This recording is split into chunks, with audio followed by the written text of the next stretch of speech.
भला हुआ मेरी माला टूट गई, मैं राम भजन से छूटी। भला हुआ मेरी माला टूट गई, मैं राम भजन से छूटी। मेरे सिर से टली बला, भला हुआ मेरी माला टूट गई, मैं राम भजन से छूटी। मैं राम भजन से छूटी। नमस्कार मेरे प्यारे भाइयों, मेरे परमात्मा के प्यारे जीव हंसों। मैं हमेशा मालिक से यही दुआ करूंगा कि आप सब मेरे भाइयों का विवेक पहले से ज्यादा और ज्यादा और ज्यादा से ज्यादा बढ़ता ही जाए। बस मेरे दिल की यही अरदास है कि ऐसी कोई चीज ना रहे जो आपको समझ ना आए। हर चीज आपको बिल्कुल क्रिस्टल क्लियर होती जाए। बस यही चाहूंगा मैं, यही अरदास करूंगा उस बंदी छोड़ से, उस परमपिता परमात्मा से कि वो आपके विवेक शक्ति में बढ़ोतरी करता ही जाए और ऐसा कोई भी अज्ञान ना रहे इस दुनिया में जो आपको 1% भी भ्रमित कर पाए। कुछ ना रहे ऐसा। आपका ये भाई आपकी पूरी मदद करने के लिए तैयार है। बस आप निष्पक्ष भाव से इस सत्संग को सुनते रहिए और उस पर विचार करते रहिए। विवेक लगाइए कि जो मैंने बात कही है वो सत्य है या असत्य है। जवाब मेरे भाई आपके अंदर से ही आएगा। उस परमात्मा का जवाब आपके अंदर से आएगा। बस उसको पहचानने की कोशिश करो। साहिब बंदगी। और दोस्तों, आपको बताना चाहूंगा कि काफी दिनों से कुछ लिंक व्हाट्सएप पे शेयर किए जा रहे हैं जिसमें कुछ गुरुओं की फोटो लगाई गई है और कुछ भड़काऊ से शब्दों से टाइटल दिया गया है। दोस्तों, ऐसे किसी भी चैनल से हमारा कोई लेना देना नहीं है। आप उनको बिल्कुल ना देखें, बिल्कुल भी ना देखें, क्योंकि वो सत्संग हमारे ही अपलोड कर रहा है और गलत फोटो लगा लगा के दुनिया को भ्रमित कर रहा है। बिल्कुल भी उनका चैनल ना तो सब्सक्राइब करें और जिन्होंने किया है वो अनसब्सक्राइब कर दें। बिना मेरी परमिशन के जो सत्संग अपलोड किए जा रहे हैं ये बिल्कुल गलत बात है। आप ये सब बंद करें। और कोई भी मेरा भाई अगर अपने चैनल पे कोई सत्संग मेरा चलाना चाहता है तो पहले परमिशन लो। प्रचार में योगदान करना है तो बिल्कुल सही तरीके से करो। किसी भी गुरु की फोटो नहीं लगानी है। सब गुरु मेरे बड़े अपनी अपनी ठौर। शब्द विवेकी पारखी सो माथे कम और। हमने हर गुरु की इज्जत करनी है। हमें किसी भी गुरु से हमारा वैर नहीं है भाई। हर गुरु अपनी अपनी सीमा में अपने अपने शिष्यों को ज्ञान दे रहा है। जहां तक उसकी पहुंच है वो अपने अपने शिष्यों को पहुंचा रहा है। क्या दिक्कत है इसमें? इसलिए मेरे भाई ये जो गलत काम है इसको बंद करो और अगर करना ही है तो सही से करो। जैसे मैं किसी की फोटो नहीं लगाता हूं, आप भी मत लगाएं। साहिब। तो दोस्तों, आज जो हम वाणी लेने जा रहे हैं वो सतगुरु बंदी छोड़ कबीर साहिब जी की बहुत ही प्यारी वाणी है। बहुत बहुत ज्यादा प्यारी वाणी है और बहुत विवेकशील वाणी है। इसको समझने के बाद आपके 99% भ्रम खत्म हो जाएगा। तो वाणी का नाम है, ऐ जियरा तू अमर लोक का, पड़ा कालवश आई हो, मन ही स्वरूपी देव निरंजन, तुम्हें राख भरमाई। तो आइए दोस्तों इस वाणी को समझते हैं, इसका श्रवण करते हैं और जानते हैं इसके बहुत ही ज्यादा गूढ़े भेद। साहिब बंदगी सतनाम। तो क्या कहती है वाणी? ऐ जियरा तू अमर लोक का, पर्यो कालवश आई हो, मन ही स्वरूपी देव निरंजन, तुम्हें राख भरमाई हो। 5, 25, 3 का पिंजड़ा, तामे तुमको राखे हो, तुमको बिसर गई सुध घर की, महिमा आपन भाखे हो। देखिए यहां कितना क्लियर कर दिया कबीर साहब ने कि ऐ जियरा तू अमरलोक का, यानी हे सुरती तू अमरलोक की है, तू इस लोक की नहीं है। तू इस लोक में अपना घर समझ बैठी है गलती से, लेकिन ये तेरा घर नहीं है। जिस नाशवान दुनिया को, जिस नाशवान शरीरों को तू चलाने में लगी है, ये एक दिन तेरे भी नहीं रहेंगे। ये यहीं मिट्टी में मिट्टी मिलके खत्म हो जाएंगे और फिर तेरे पास कोई भी रास्ता नहीं होगा जहां पर तू अपना घर बना सके। अभी तो तूने अपना घर समझ लिया इस 5 तत्व के पिंजड़े को, लेकिन जब ये टूटेगा तब तुम कहां रहोगे? ए जियरा तू अमरलोक का, पर्यो कालवश आई हो। तू इस काल की दुनिया में, इस मन की दुनिया में आ गया है भाई। विचार कर ले, विवेक कर ले और अपने असली ठिकाने का रास्ता जानकर सदा के लिए इस देश को छोड़ के चला जा। चला जा इससे पहले कि वो काल तेरे इस शरीर को नष्ट कर दे, वो समय इस तेरे शरीर को नष्ट कर दे। उस समय के आने से पहले पहले तू चेत जा, तू निकल जा अपने घर के रास्ते, नहीं तो अंत समय केवल पछतावा ही हाथ लगेगा और कुछ नहीं। इसीलिए बोला मन ही स्वरूपी देव निरंजन। ये मन स्वरूप का ही देव निरंजन है।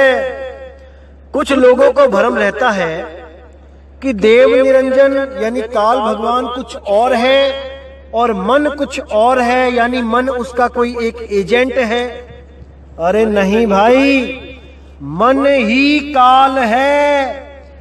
आपको मैंने बताया था काल 2 रूप में है, एक सरगुण साकार, एक निर्गुण निराकार। इन्हीं 2 रूपों में काल जीव को भरमाता है। कोई निर्गुण में रीझ रहा, कोई सरगुण ठहराए, अटपट चाल कबीर की, मुंह से कही ना जाए, मुंह से कही ना जाए। अरे निर्गुण सरगुण द्वंद्व पसारा और दोनों पड़ गए काल की धारा। दोनों ही काल के मुंह में चले गए। जो निराकार और साकार, इन दोनों से मन लगा बैठे, वो दोनों ही काल के जाल में फंस गए। तो आगे कहते हैं 5, 25, 3 का पिंजड़ा, तामे तुमको राखे हो, तुमको बिसर गई सुध घर की, महिमा आपन भाखे हो। यानी तुम्हारे रहने के लिए इस मन ने 5 तत्व, 25 प्रकृति, 3 गुण का एक घर बना के दिया जिसमें तुम रह रहे हो। लेकिन उस घर को ऐसा बनाया जैसे एक पुरुष हो, एक आदमी, एक औरत हो, एक कुत्ता, एक बिल्ली, एक बकरा हो, ऐसा बनाया। वैसा नहीं बनाया जैसा हम बनाते हैं घर, चौकोर सा और एक लेंटर डाल देते हैं, वो तो समझ में आ ही जाता है कि घर है। लेकिन इस मन ने वो तुम्हारा घर कैसा बनाया है? बहुत बहुत बहुत सोच समझ के, बहुत भरमाने वाला घर, जिसकी 2 आंखें भी हैं, जिसके 2 हाथ भी हैं, जिसके 2 पैर भी हैं, वो चलता भी है। वो घर चलता भी है। इसीलिए हम नहीं समझ पाते कि हम घर है या घर में रहने वाली सुरती हैं। इसीलिए हम भ्रम में पड़ जाते हैं, क्योंकि ये घर चलता फिरता दिया है हमें। ये खाने पीने वाला घर है, खाता भी है पीता भी है। ये घर नहाता भी है। और तो और दो घर मिलके एक तीसरा घर भी बना देते हैं, ताकि उस घर में भी आकर कोई सुरती फंस जाए। इस घर में आकर वो भी अपने आप को घर समझने लगे, अपने आप को शरीर समझने लगे। ये ऐसा भ्रम जाल है मेरे भाई, जिसमें से बड़े बड़े देवी देवता नहीं निकल पाए। वो भी नहीं जान पाए कि उनका स्वरूप क्या है, कि वो शरीर नहीं है, वो ये आंखें कान नाक हाथ दांत नहीं है। वो भी नहीं जान पाए। वो भी अपने आप को सुंदर समझने लगे। मैं बहुत सुंदर हूं, मैं बहुत ही ज्यादा बलवान हूं। सबके सब इसी शरीरों के चक्कर में उलझ गए। शरीरों से आगे कोई सोच ही नहीं पाया। शरीरों की ही पूजा करी, शरीरों को ही आस लगाई, और शरीरों की आस में ही बंधे दोबारा फिर इस गर्भजून में आ गए। और अपने भक्तों को भी शरीरों की ही पूजा करवा दी। सबसे बड़ा जाल इसी 5 तत्व 25 प्रकृति का है भाई, इसी शरीर का है। और अगर कोई शरीरों को समझ भी गया तो वापस उसको श्वासों के सिमरण में लगा दिया। अरे श्वास भी तो तत्व है भाई, श्वास भी एक तत्व है। लेकिन जो सुरती के द्वारा ये सांस चल रही है, उस सुरती को कोई नहीं जान पाया। कैसे इस श्वासों से उसको अलग किया जाए, इस विधि को कोई नहीं जान पाया। इसीलिए वो श्वासों के सिमरण में ही लग गए। जिस श्वासों से खुद को अलग करना था, सारी सुरती श्वासों में ही लगा दी, श्वासों में ही ध्यान लगा दिया। अरे अलग कहाँ हुए? अलग करने वाला गुरु तो शुरू से ही अलग कर देता है। जब वो नाम देता है तभी अलग कर देता है, तभी आपको भेद बता देता है कि श्वासों में भी ध्यान मत रखना, वरना अलग नहीं हो पाओगे भाई।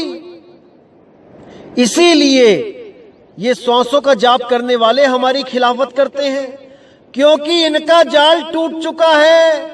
ये अब और भ्रमित नहीं कर सकते जीवों को, क्योंकि सत्य ज्ञान का उदय हो चुका है मेरे भाई, हो चुका है। और सत्य किसी श्वासों का गुलाम नहीं है। सत्य अपने आप में पूर्ण है, वो श्वासों के द्वारा नहीं पकड़ा जा सकता भाई। श्वास तो स्वयं असत्य है, गिनके मिली है। कुछ श्वासों का तो खेल है भाई। श्वास नाशवान है, श्वास में ध्यान लगाओगे तो मुक्ति नहीं मिलेगी, क्योंकि जो स्वयं नाशवान है वो तुम्हें अविनाशी कैसे करेगा। इसीलिए ध्यान केवल और केवल आत्म तत्व में लगाओ जो अविनाशी है। जैसे ही आत्म तत्व तक पहुंचोगे तुम्हें परमात्मा का साक्षात्कार होगा। जब तक ना चीनोगे आत्म, तब तक ना मिली है परमात्मा। परमात्मा को पाने से पहले अपने आप को जानना पड़ेगा भाई, अपने आत्म स्वरूप को जानना पड़ेगा। इस देही स्वरूप से अलग होना पड़ेगा, तभी उस आत्म स्वरूप को, उस परमात्मा को जान पाओगे। तो कहते हैं तुमको बिसर गई सुध घर की, ये महिमा अपन भाखे हो। तुमको अपने घर की, यानी कि जिस अवस्था में तुम थे, तुम्हारी सुरति तुम्हारी आत्मा में लगी हुई थी, तब तुम पक्के घर में रहते थे, पक्का तुम्हारा ठिकाना था। जैसे ही तुम वहां से अलग हुए, वैसे ही तुमने इस शरीरों को, इन 5 तत्व 3 गुण 25 प्रकृतियों को धारण कर लिया। और जैसे ही तुम उस अवस्था को छोड़कर यहां पहुंचे, तुम अपनी उस अवस्था को भूल गए और तुम इन किराए के कमरों में लगे धक्के खाने, एक छोड़ दूसरे में, दूसरा छोड़ तीसरे में। तो यहां बोला जा रहा है तुमको बिसर गई सुध घर की, ये महिमा आपन भाखे हो। ये ज्योति निरंजन, ये मन तुम्हें यहां भरमा के अपनी महिमा भागता है, तुम्हें अपने ही जाल में फंसाता है। अलग अलग अवतार धारण करके, अलग अलग गुरुओं का शरीर धारण करके तुम्हें शरीरों का ही ज्ञान देता है, तुम्हें गुरु रूप में फंसाता है और सब जीवों को इस आस में लगवा देता है कि अंत समय में तुम्हारा गुरु ही तुम्हें लेने आएगा, तुम्हारे गुरु का रूप धारण करके ही परमात्मा आएगा। याद रखो मेरे भाइयों, परमात्मा देही गुरु नहीं है। परमात्मा कभी देह में नहीं आता लेने, हाँ वो ज्ञान समझाने जरूर देह में आता है और देह में आकर वो विदेही का ज्ञान समझाता है, ना कि देही से आस लगवाता है। अरे 5, 25, 3 है पिंजड़ा, ये देही पिंजड़ा है भाई। अगर इस पिंजड़े की आस में रहोगे तो अंत समय में पिंजड़ा ही नसीब होगा। इसीलिए बोला गया है विदेह। विदेह यानी जिसकी कोई देह नहीं है, जो केवल और केवल शब्द धुन है, जो अखंड शब्द नाद है, जिसका कभी नाश नहीं होता, वही शब्द गुरु है, वही हमारा निज स्वरूप है। बीजक में भी साखी बोली गई, शब्द हमारा तू शब्द का, सुन मत जा सरक, जो चाहे निज रूप को शब्द ही ले परख। यानी शब्द हमारा, यानी कि मेरा रूप शब्द है, शब्द हमारा तू शब्द का, तेरा भी रूप शब्द ही है। सुन मत जा सरक, इन बातों को सुन के सरक मत जाना। अगर समझ नहीं आती तो इसको बैठ के और समझने की कोशिश करो। सरकने की जरूरत नहीं है, यानी कि सत्संग छोड़कर जाने की जरूरत नहीं है क्योंकि समझ नहीं आ रहा है। कोई बात नहीं, लगे रहो। सुन मत जा सरक, जो चाहे निज रूप को तो शब्द ही ले परख। अगर अपने निज स्वरूप को जानना चाहते हो, इस देह स्वरूप से अलग अपने शब्द रूप को जानना चाहते हो, तो इस सत्संग में बताए गए उस सार शब्द की महिमा को अच्छी तरह समझ जाओ, उसको विचार कर लो, विवेक कर लो, तलवारें तिखी कर लो, अज्ञान को काटते जाओ और ज्ञान को अपनाते जाओ, विवेकी होते जाओ। तभी ये ज्ञान समझ में आएगा, तभी उस शब्द की महिमा समझ में आएगी मेरे भाई। जो शब्द हम सब का गुरु है, हम सब का निज रूप है। अरे हम हैं शब्द, शब्द हम माही, और शब्द से भिन्न और कछु नहीं। उसके अलावा और कुछ नहीं है जहां पे हमने सुरत लगानी है। कोई घी के दिए नहीं जलाने, कोई अगरबत्तियां, धूप अगरबत्ती नहीं घुमानी किसी फोटो के आगे गुरुजी के।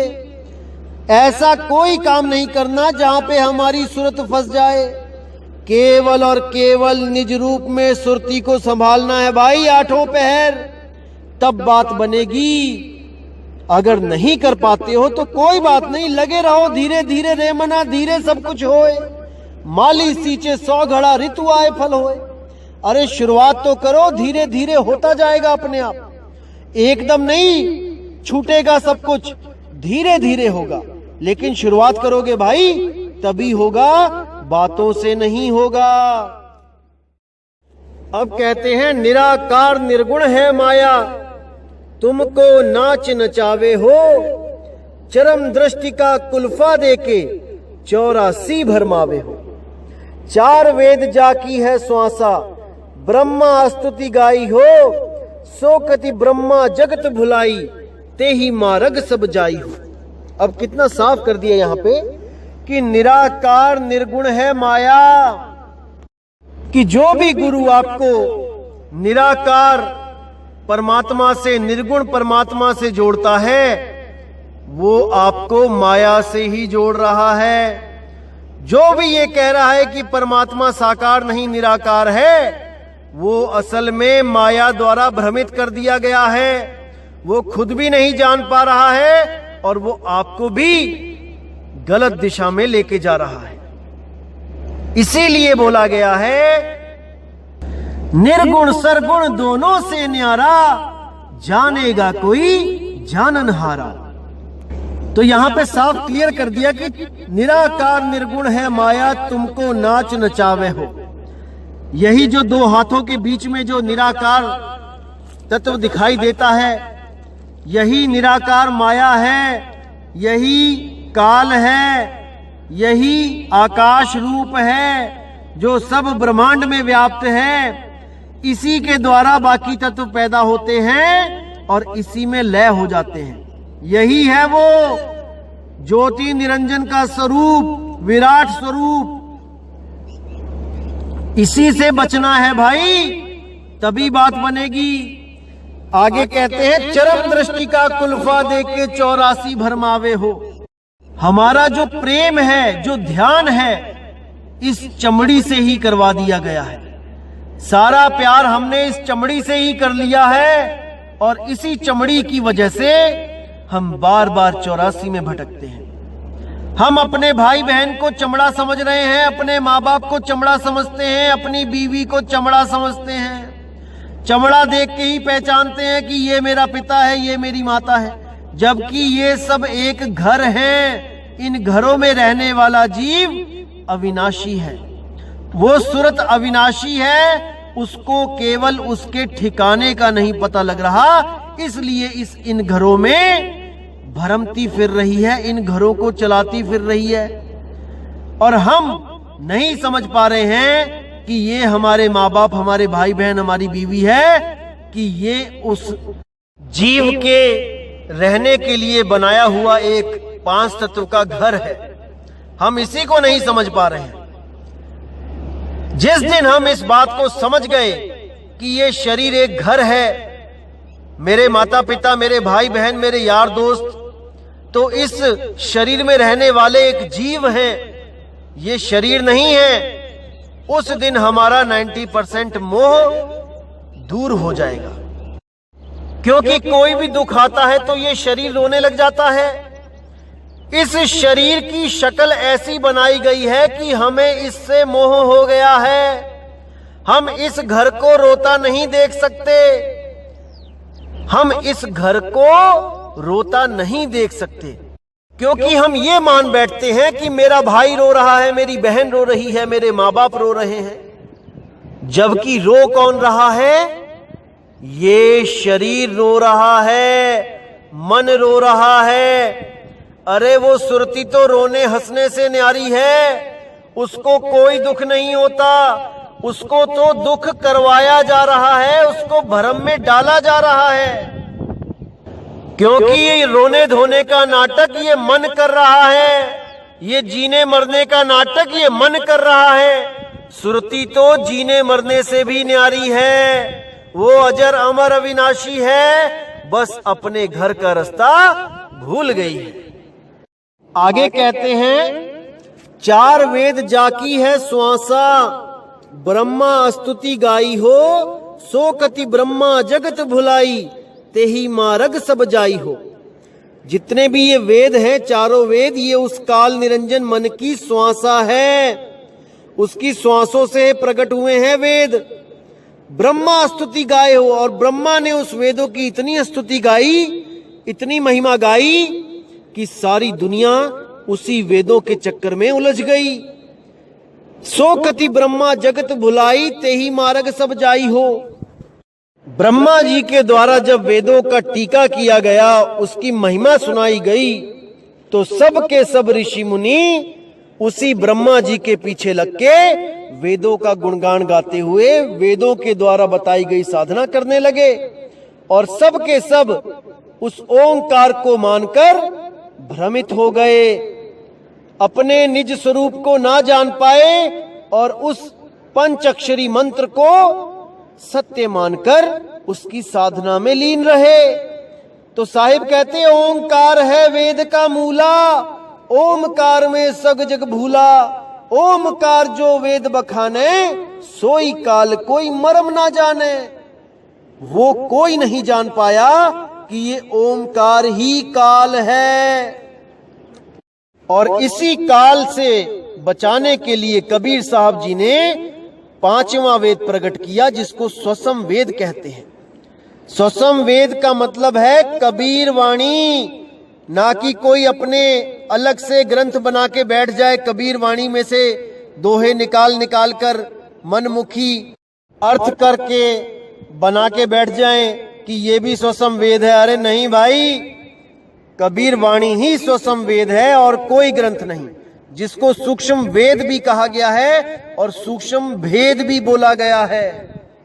इसीलिए कबीर साहब ने बोला कि कोई भी गुरु जो वेद पुराणों के द्वारा आपको साधना बता रहा है, उस गुरु को तत्काल त्याग देना चाहिए, क्योंकि वो कहीं ना कहीं ले जाके आपको उन्हीं मंत्रों का जाप करवा देगा जो वेदों और पुराणों में है।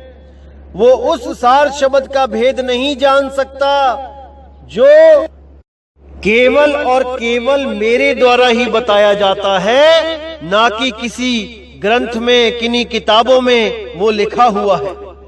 ऐसा कहीं नहीं हो सकता, क्योंकि वो लिखने बोलने में आता ही नहीं है। वो अकह नाम है, वो नी अक्षर नाम है, वो 52 से परे नाम है।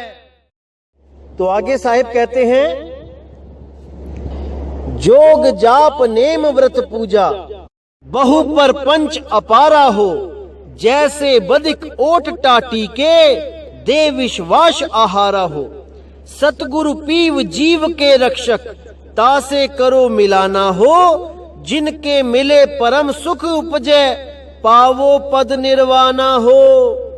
तो यहाँ पे बिल्कुल साफ क्लियर कर दिया साहिब ने कि जोग जाप, जितने भी ये जोग हैं, जितने भी ये जाप हैं, करोड़ों अरबों जाप हैं, ये सब नेम व्रत पूजा, ये परपंच है।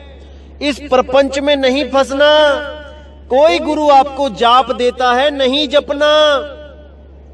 कोई व्रत पूजा देता है, कोई एकादशी का व्रत करवाता है, कोई पूर्णमासी का व्रत करवाता है। कई कबीर पंथी आपको मिलेंगे ऐसे जो पूर्णमासी को व्रत रखते हैं। अरे नहीं भाई, ये सब परपंच अपारा हो, जैसे बदिक ओट टाटी के दे विश्वास आहारा हो।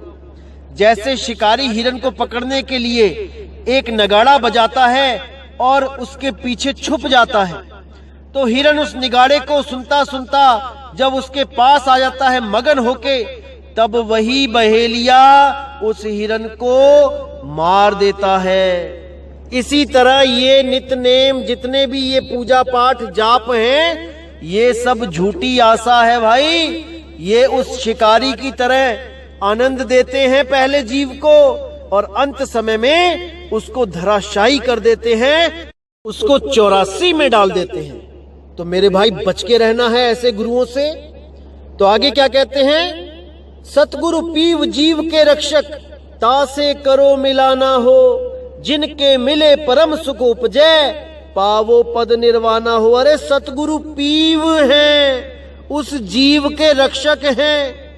उसी जीव को पीव बनाने के लिए सतगुरु आते हैं, ताकि ये जीव गलती से कहीं ब्रह्म ना हो जाए। अरे ब्रह्म नहीं होना है भाई। सोहंग का जाप करोगे तो एक दिन ब्रह्म हो जाओगे, फिर कुछ हाथ पल्ले नहीं रह जाएगा भाई, दोबारा जन्म मरण में आ जाओगे। सोहंग अवस्था को जानो, सोहम जो तू सोहम, पीव तू पीव हम। जब तक पीव अवस्था को प्राप्त नहीं करोगे, जब तक आप भ्रमते रहोगे। सतगुरु पीव जीव के रक्षक, तासे करो मिलाना हो। उस पीव से मिलान करो, उस शब्द गुरु से मिलान करो, ताकि वो आपको जीव अवस्था से उठा के पीव अवस्था में पहुंचा दे। फिर आप भी उतने समर्थ हो जाओगे जितना वो पीव है। फिर ये मन आपके आगे झुक जाएगा भाई, झुक जाएगा। और वो केवल और केवल सतनाम के द्वारा हो सकता है, अन्य किसी के नाम के द्वारा नहीं। सतनाम कोई काल और अक्षर पुरुष का नाम नहीं है भाई, समझ जाओ। सत्य नाम पाए जो वीरा, संग रहूं मैं दास कबीरा, क्योंकि वो मेरा ही नाम है। जैसे हम अगर किसी मंत्री को जानते हैं तो उसका नाम लेते हैं, जो हम नाम लेते हैं वैसा ही वही नाम का आदमी वो मंत्री है। उस नाम को सुन के हर आदमी उस मंत्री के बारे में सोचता है कि अरे ये उस मंत्री का नाम है, इस आदमी से पंगा नहीं लेना है, नहीं तो वो मंत्री आ जाएगा। इसी तरह सतनाम काल और अक्षर पुरुष का नाम नहीं है, वरना कबीर साहब को वहां आने की जरूरत नहीं है जहां पे सतनाम का जाप हो रहा है।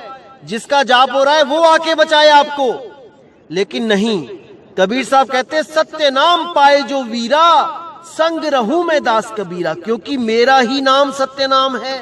जो मेरे नाम को जानता है मैं उसके अंग संग हूं। इसीलिए भाई सत्य नाम पे विचार फिर से कर लो, अभी समय है मेरे भाई, अभी समय है। तो आगे कहते हैं जिनके मिले परम सुख उपजे, पावो पद निर्वाणा हो। उस पद को प्राप्त कर लो जहां पे तुम्हें निर्वाण मुक्ति मिल जाएगी, उसके बाद आना जाना खत्म हो जाएगा मेरे भाई। अब साहिब कहते हैं जुगन जुगन हम आए चेतावा, कोई कोई हंस हमारा हो, कहे कबीर ताही पहुंचाऊं, सत्य पुरुष दरबारा हो। कि मैं तो युगों युगों से आके समझा रहा हूं इन जीवों को, लेकिन ये कहां समझ रहे हैं, ये कहां मेरी बात को मान रहे हैं, ये मेरी वाणियों को कहां उनका भेद समझ रहे हैं। ये तो वाणियों का अर्थ का अनर्थ करके अपने जन्म को बर्बाद कर रहे हैं। कभी श्वासों में उलझ जाते हैं, कभी किसी और तत्व में उलझ जाते हैं, कभी मेरी फोटो में उलझ जाते हैं, कभी मेरी मूर्तियों में उलझ जाते हैं, और कभी केवल और केवल मेरी वाणियों को ही पढ़ पढ़ के सोचने लग जाते हैं कि इससे मुक्ति हो जाएगी। अरे नहीं भाई, गुर बिन पढ़े जो वेद पुराना, सार न जाने रहे अज्ञाना। अगर मेरे ग्रंथ को भी पढ़ के कुछ प्राप्ति करना चाहते हो तो गुरु धारण करो, ऐसा गुरु धारण करो जो शब्द भेदी होए, ग्रंथ भेदी ना होए कि केवल बाणियां ही रटी हुई हैं, बाणियां बोली जा रहे हैं, और जब नाम लेने जाओ तो नाम दे रहे हैं गुरुरि ब्रह्मा गुरुरि विष्णु गुरुर देवो महेश्वरा, गुरुर साक्षात परम ब्रह्म तस्मै श्री गुरुवे नमः। कुछ कबीर पंथी तो ऐसे हैं जो यही नाम रटवाई जा रहे हैं, 1500, 2,000, 2500 रुपए में नाम दे रहे हैं। ये बच के रहना है मेरे भाइयों, बच के रहना है। भेड़ की खाल में भेड़िए छुपे बैठे हैं। बाहर से तो ऐसा लगेगा मानो कबीर साक्षात बैठा है, लेकिन जब नाम देते हैं तो ऐसा भरमाते हैं, ऐसा भरमाते हैं जीव को कि 84 में जाने के अलावा और कोई रास्ता ही नहीं बचता है। तो ऐसे गुरुओं से सावधान हो जाओ मेरे भाइयों, ये जन्म बहुत बहुत दुर्लभ है, इसको ऐसे बर्बाद मत करो, मत करो, मत करो। समझ जाओ मेरे भाइयों, समझ जाओ, परमात्मा की वाणी को समझ जाओ। तो दोस्तों, उम्मीद करूंगा कि आज का सत्संग आपके भ्रम तोड़ने के लिए काफी होगा। बहुत से ऐसे भ्रम निकले होंगे आज, जिसको समझने के बाद मोह जाल से छुटकारा भी मिलेगा और असलियत से रूबरू भी हो जाओगे। तो दोस्तों, ऐसे ही विवेक बढ़ाते चलो, और बहुत ही खुशी हो रही है जो ये ज्ञान अब पूरे ब्रह्मांड में फैलेगा। देश विदेशों से जो फोन आ रहे हैं, एक एक जीव हंस जाग रहा है। बहुत खुशी होती है दोस्तों, जब कोई भी एक नया जीव इस ज्ञान को समझ के सरेंडर करता है उस मालिक की वाणी के आगे। अपने पुराने गुरुओं के द्वारा जो रंग चढ़ा हुआ होता है उसको उतारते भी एक पल नहीं लगता है। इतना विवेक दे देता है परमात्मा उस जीव की बुद्धि में कि उसको वही गुरु अधूरा लगने लगता है, जिसके लिए वो 20-20, 30-30 साल से उसको सतगुरु मान के बैठा था, उसके लिए सब कुछ कर सकता था। आज वही गुरु अधूरा लगने लग जाता है इन वाणियों का सही अर्थ जानने के बाद। उस शब्द की सही पहचान होने के बाद। इसीलिए मैं कहता हूं दोस्तों, परमात्मा से कुछ मांगना है, सुख दुख मत मांगो, विवेक मांगो, विवेक, ताकि आपको हमेशा के लिए इस जन्म और मरण से मुक्ति मिल सके, इस काल की नगरी से छुटकारा हो सके, बार बार इस गर्भ जून में जाने से छुटकारा मिल सके मेरे भाइयों। तो दोस्तों, अब सत्संग यहीं समाप्त करूंगा और पूरी उम्मीद करूंगा कि आप सब मेरे भाइयों का विवेक और ज्यादा बढ़ रहा है और बढ़ता ही जाएगा। इसी के साथ दोस्तों मुझे विदा करें। जय गुरु बंदी छोड़ वैराग साहिब, जय गुरु बंदी छोड़ साधु शरण साहिब जी, जय गुरु बंदी छोड़ बाबा मदन साहिब जी, जय जय सतगुरु बंदी छोड़ सतगुरु सत्य कबीर साहिब की सदा ही जय हो, सदा ही जय हो मेरे मालिक की साहिब बंदगी।